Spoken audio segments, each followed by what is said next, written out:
এই ধরনের যে বইগুলো আজকে যেগুলো প্রকাশিত হলো, যেমন প্রথম যে বইটা যেখানে নির্বাচিত ১২ জন শাসকের ব্যাপারে লেখা রয়েছে, সেই লেখাগুলো পড়লে দেখা যাবে সেগুলো সমসাময়িক বিভিন্ন মানে পুরো বিশ্বের রাজনীতিতে যারা প্রভাব বিস্তার করেছেন তাদের উপরে লেখা।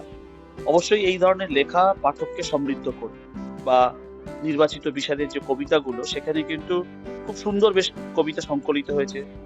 আর শিল্পাঞ্চলের বেসিসে পরিপ্রেক্ষিতে যে লেখা বই, গল্প সংকলনগুলো সেগুলো প্রত্যেকটি অসাধারণ। আমার মনে হয় এটা পাঠকদের ভালো লাগবে।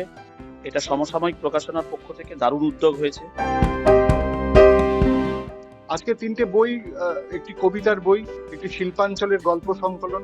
যে শিল্পাঞ্চল রাজ্যের বেহাল অবস্থায় আজ ছিল, দুর্গাপুর, আসানসোল চত্বরে একসময় খুবই রমরমা ছিল, সেই অঞ্চলে শ্রমিক মালিক সম্পর্ক, নানান রকম বিষয় নিয়ে বিভিন্ন উল্লেখযোগ্য বাংলার উল্লেখযোগ্য যে সাহিত্যিকরা রয়েছেন তাদের লেখা গল্প সংকলন, একটা নির্বাচিত বিষাদের কবিতা। আরেকটি বই, বা এই মুহূর্তে পৃথিবীর ১২ জন শাসক কিভাবে তাদের নিজের নিজের দেশ চালাচ্ছে, পৃথিবীর ১২টি দেশের ১২ জন শাসক কিভাবে নিজের দেশ পরিচালনা করছে, তার মধ্যে নরেন্দ্র মোদীও আছেন।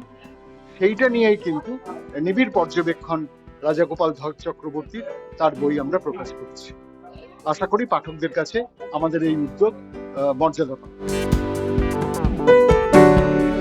বইটার মূল উদ্দেশ্য হচ্ছে যে আন্তর্জাতিক সম্পর্কে ভারত কোথায় আছে সেটা বুঝিয়ে বলা, এবং এটা বাংলা ভাষায় লেখা যাতে করে সাধারণ মানুষ আন্তর্জাতিক সম্পর্কটাকে বুঝতে পারে, একটা আগ্রহ তৈরি হয়।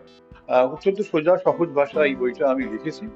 বিশ্বে যে ১২ জন মানুষ আজকের এই বিশ্বটাকে চালাচ্ছে নানান ফরম্যাটে, তারা সেই আফ্রিকার বুর্কিনা ফাসোর নতুন মডেলে ইব্রাহিম তারাওকে তিনি যেভাবে তার দেশকে চালাচ্ছেন, সেটা যেমন দেখা, একই সঙ্গে ট্রাম্পের যে দাদাগিরি সেটাও তেমন দেখা, এবং ভারত যে সবার সঙ্গে একটা মৈত্রী রেখে চলছে, ভারত তার শক্তি যেভাবে সারা বিশ্বের কাছে দেখাচ্ছে, সেটাও একটা বোঝার ব্যাপার, আনন্দের ব্যাপার। সে সবকিছুই আমি আমার বইতে রাখছি।